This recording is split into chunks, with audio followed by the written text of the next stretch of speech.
Sas, karena pertanyaan ini ada kaitannya dengan orang-orang yang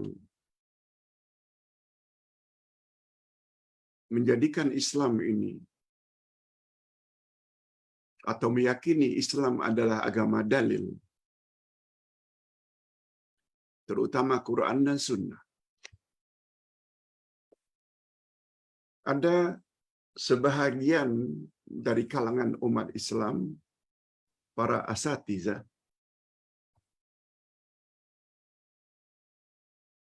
mereka suruh orang awam supaya berhati-hati terhadap golongan yang ingin menyampaikan Quran dan Sunnah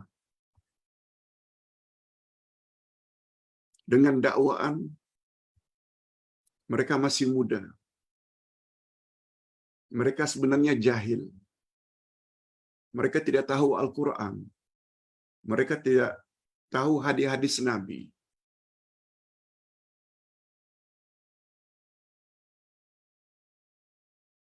Lalu dibawa satu hadis Nabi, hadis sahih. Orang tersebut perlu dibunuh. Sebab mereka sebenarnya telah keluar dari Islam. Orang yang ingin menyampaikan Quran dan Sunnah disuruh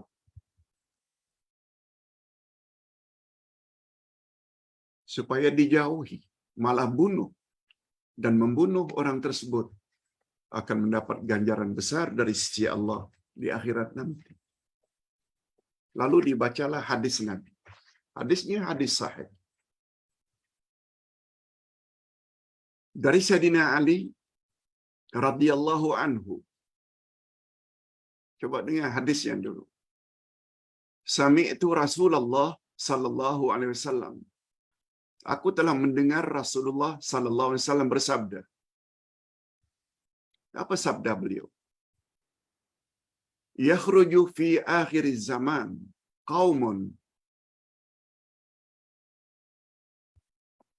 ahdasul asnan sufahaul ahlam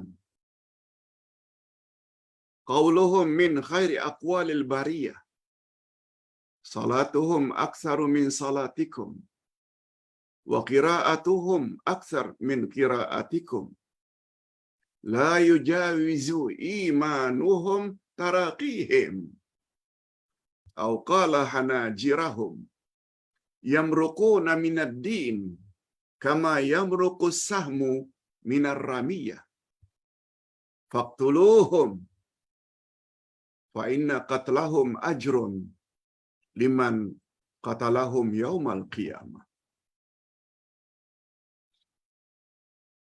Hadis ini hadis sahih. Hadis ini hadis sahih.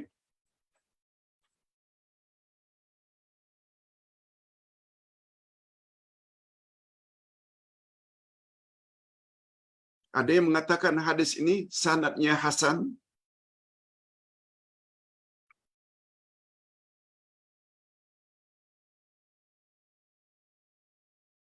Hadirin dan hadirat rahimakumullah.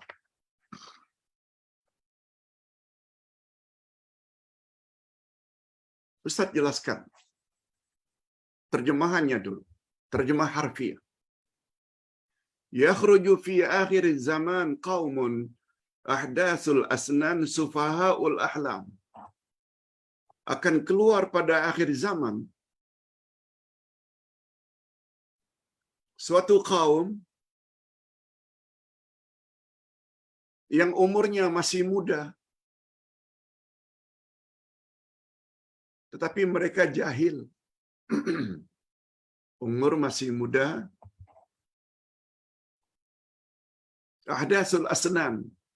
Orang kita kan selalu baru tumbuh gigi, maknanya menunjukkan mudanya. Sufahaul ahlam, dengan makna juhala, mereka ini jahil. Akan datang pada akhir zaman. Golongan ini. Qauluhum min khairi aqwalil bariyah. perkataan mereka menarik. Perkataan mereka menarik. Sebaik-baik perkataan.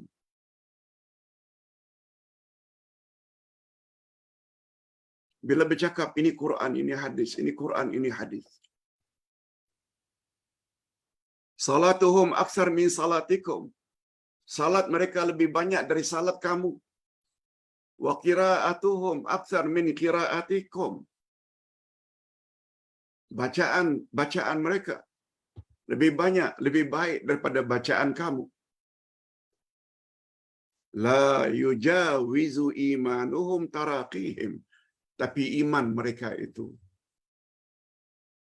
iman ini, apa yang ada di dada, keyakinan mereka, tidak melepasi tenggorok mereka. Setakat ini saja.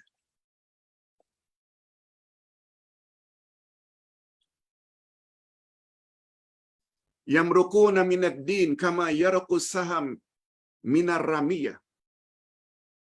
Mereka keluar dari Islam sebagaimana keluarnya anak panah dari busurnya. Anak panah yang meluncur meninggalkan busur, mereka sebenarnya telah keluar Islam. Lalu apa kata Nabi? Faqtuluhum, bunuhlah mereka. Fa inna qatlahum, karena membunuh mereka ajrun, dapat ganjaran pahala. Liman qatalahum, siapa yang membunuh mereka akan dapat pahala di sisi Allah yaumal qiyamah, pada hari kiamat.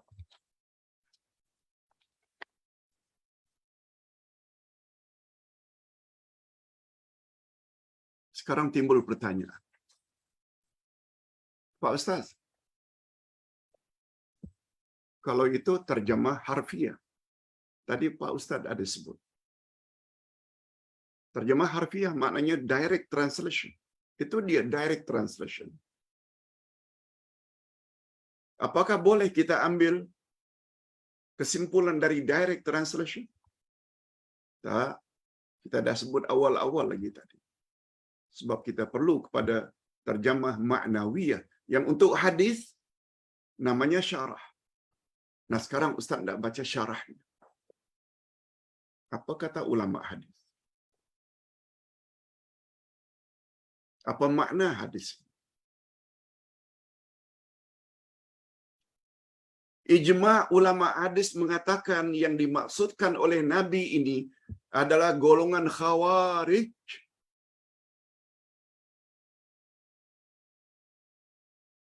Golongan yang keluar dari Sayyidina Ali, memerangi Ali. Itu sebabnya hadis ini bukan saja terdapat dalam buku-buku Ahlus Sunnah wal Jamaah, ia juga terdapat di dalam buku-buku Syiah. Sebab dia ada kaitan dengan Sayyidina Ali. Sebab yang dimaksudkan itu adalah khawarij.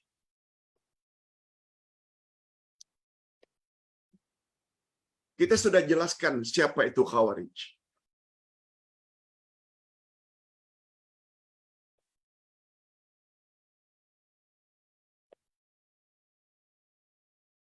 Kalau ingin tahu siapa khawarij, lihat buku ini. Akidah Ahlussunnah wal Jamaah jilid 3. Ustaz bercakap tentang khawarij dengan panjang lebar dalam buku ini. Setelah Syiah, Ustaz langsung bercakap tentang khawarij. Lihat muka surat 57.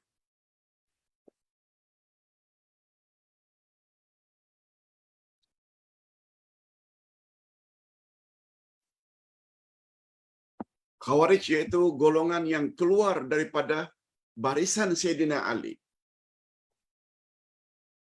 Disebabkan Sayyidina Ali mau berdamai dengan Muawiyah. Kita dah belajar tentang khawarij. Di antara ciri-ciri khawarij, adalah golongan yang mudah mengkafirkan orang lain. Itu ciri-ciri khas Khawarij. A. Muslim. B. Muslimat. A. Minum arak, berjudi, atau berzina, kafir. Mana-mana orang Islam bila buat dosa besar, dia langsung keluar dari Islam, kafir. Wanita-wanita muslimat apabila buat dosa besar, berzina ke, kafir. Yang dimaksudkan oleh Nabi sallallahu alaihi wasallam akan keluar pada akhir zaman anak-anak muda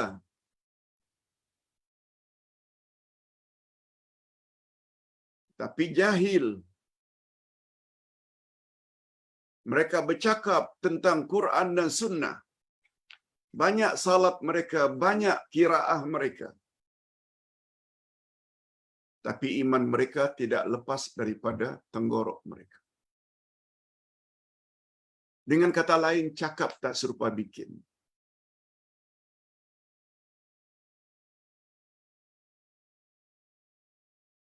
Bila kamu jumpa orang-orang macam itu, bunuh mereka.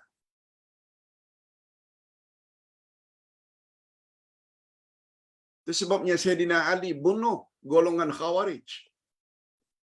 Kecuali mereka yang tobat. Khawarij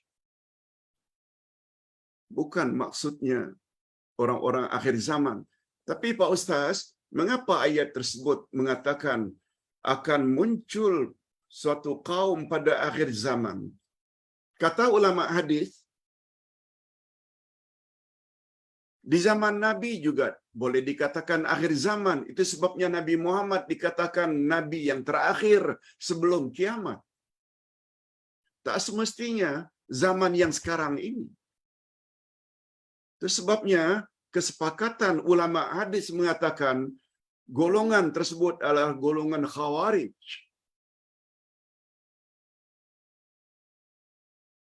Dan kita tidak nafikan. Juga boleh muncul pada akhir zaman pada hari ini. Andai kata mereka punya sifat macam sifat Khawarij.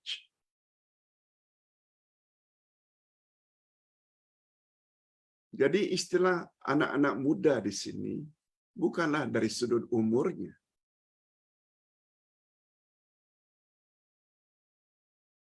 Ustaz beri beberapa contoh. Kemuliaan seseorang di sisi Allah bukan berdasarkan umur. Sabda Nabi, khairun nas man tala umruhu wa hasuna amalu. Sebaik-baik manusia, orang yang semakin panjang usianya, semakin baik amalnya. Alhamdulillah, mudah-mudahan kita termasuk golongan ini. Apa kata Nabi selanjutnya? Wa syarrun nas, seburuk-buruk manusia, man tala umruhu wa sa'a amalu. Seburuk-buruk manusia, orang yang makin panjang usianya, semakin buruk amalnya.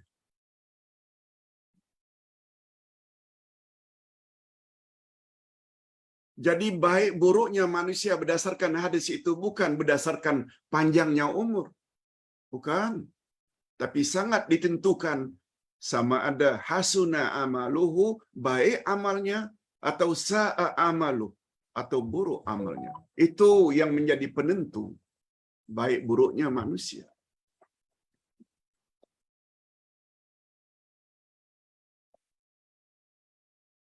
Tidak mustahil. Umurnya masih muda tapi ilmunya banyak. Coba lihat pada setiap bulan Ramadan yang jadi imam ke depan. Anak-anak belasan tahun yang hafal Quran. Hufaz. 17 tahun, 20 tahun, 25 tahun. Sedangkan jemaahnya banyak yang duduk di atas kursi. Karena tuanya. yang berjanggut panjang di belakang, anak muda di depan. Mengapa dia diangkat menjadi imam? Karena ilmunya. Tak kira berapa umurnya, tak kira.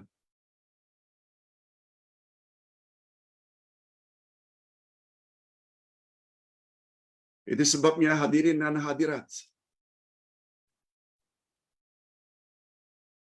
penceramah mengatakan bahawa, penceramah dalam video tersebut mengatakan, hati-hati orang yang cakap hadis Quran, hadis Quran.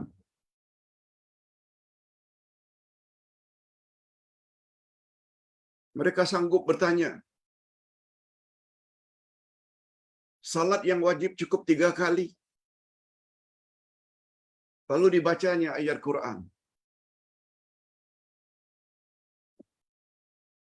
Aqimis salata liduluki syamsi ila ghasaqil laili wa Quran al-fajr.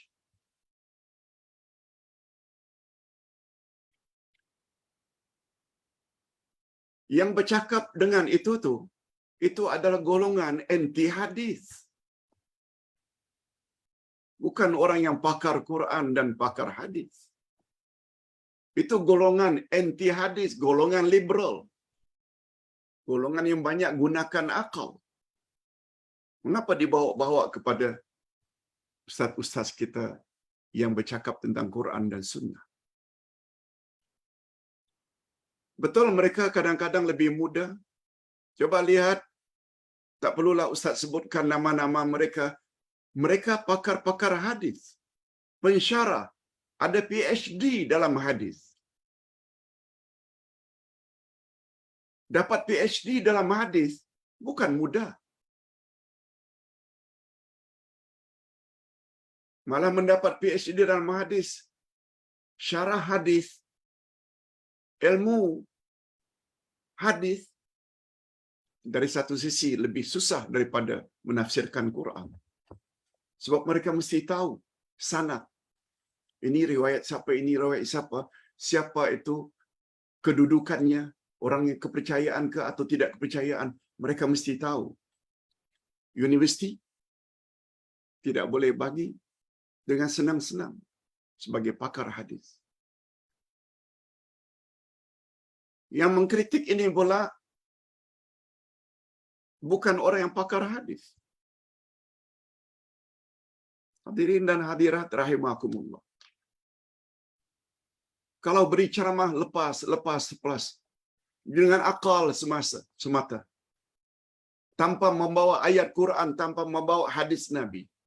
Bila ada orang baca Quran, bawa Quran dan hadis Nabi, dikatakan inilah golongan yang perlu dibunuh. Mereka telah keluar dari Islam. Padahal syarah al-hadis tadi, dari sudut terjemah maknawiyahnya, ulama sepakat mengatakan mereka adalah khawarij. Golongan yang hidup di zaman Ali bin Abi Thalib. Ini dikuatkan oleh Abdullah ibnu Abbas sebagai seorang yang pakar Al-Quran. Abdullah ibnu Mas'ud. Bukan untuk orang-orang muda pada zaman hari ini. Berapa banyak orang-orang yang muda yang faham Al-Quran dan Sunnah Nabi. Ajak penceramah-penceramah tertentu untuk mujadalah, untuk adu argumen, buat forum, tak mau datang pula. Kalau awak betul, penuhilah ajakan. Bukan nak cari menang salah, untuk mendapatkan kebenaran.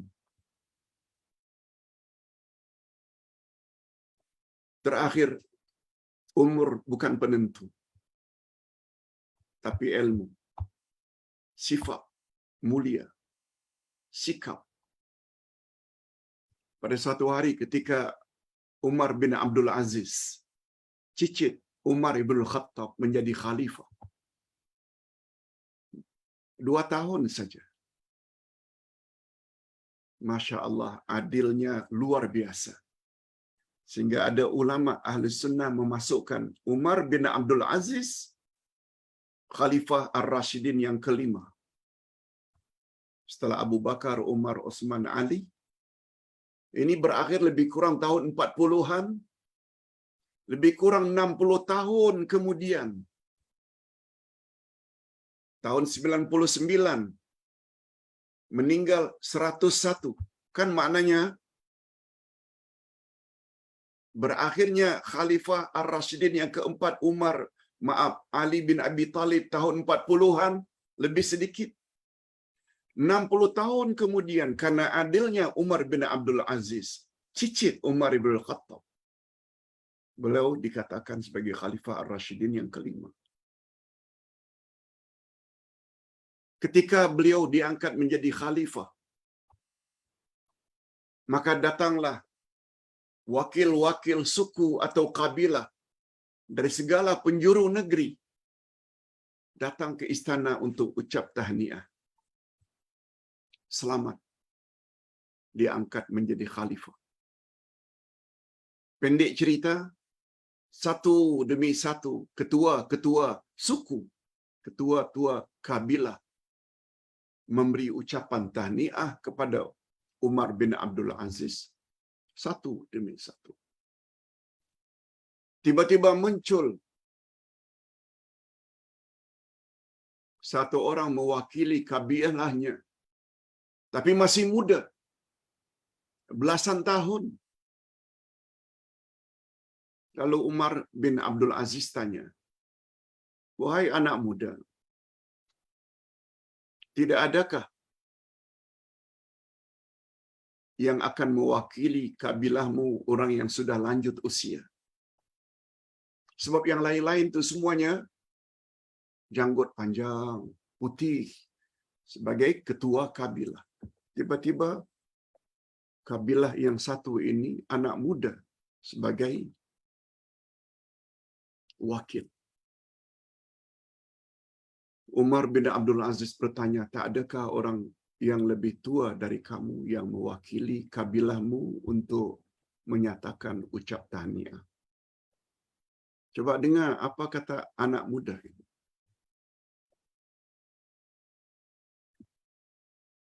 "Ya Amirul Mukminin Umar bin Abdul Aziz, kalaulah kehebatan itu terletak pada umur, kalaulah kehebatan itu terletak berdasarkan faktor umur, banyak lagi, ya Amirul Mukminin, orang yang lebih layak untuk menjadi khalifah berbanding tuan, ya Amirul Mukminin." Ustaz ulang sekali lagi biar faham. Tak adakah, hei anak muda, orang yang sudah lanjut usia untuk menjadi wakil bagi kabilahmu? Jawab anak muda yang mewakili kabilahnya, "Ya Amirul Mukminin, andai kata faktor umur yang menentukan kemuliaan seseorang, banyak lagi orang-orang yang lebih layak duduk sebagai khalifah berbanding tuan. Tuan masih muda. Kan banyak lagi orang tua-tua. Kalaulah tua yang jadi ukuran." Umar bin Abdul Aziz langsung terdiam dan mengangguk. "Betul cakapmu, wahai anak muda." Sekali lagi kesimpulannya, kemuliaan seseorang bukan terletak kepada panjang pendeknya umur, muda atau tua. Walaupun kita tak nafikan orang tua perlu dihormati.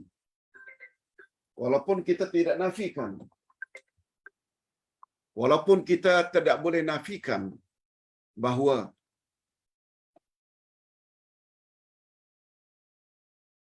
orang tua perlu dihormati. Namun demikian, yang paling utama sebenarnya ilmu. Ilmu yang menentukan mulia hinanya seseorang di mata Tuhan. Ustaz kira cukuplah ini sebagai penerangan kepada yang bertanya khasnya. Dan Ustaz melihat penerangan ini sangat mustahab. Sebab hari ini kita dapati sungguh banyak orang-orang yang pakar Quran dan pakar hadis Nabi, pakar akidah, bukan dari kalangan orang yang sudah lanjut usia, tapi justru mereka yang baru lulus dari universiti, dapat PhD, dapat syekh, dan lain-lain. Mudah-mudahan ada manfaatnya. Harapan Ustaz supaya jangan terpengaruh dengan video tersebut. Supaya kita tahu, terjemah sesuatu Quran ke hadis Nabi tak cukup. Hanya terjemah harfiah, literal translation. Kita perlu kepada terjemah maknawiyah, yaitu tafsir untuk Quran, syarah kalau untuk hadis Nabi. Kita akhir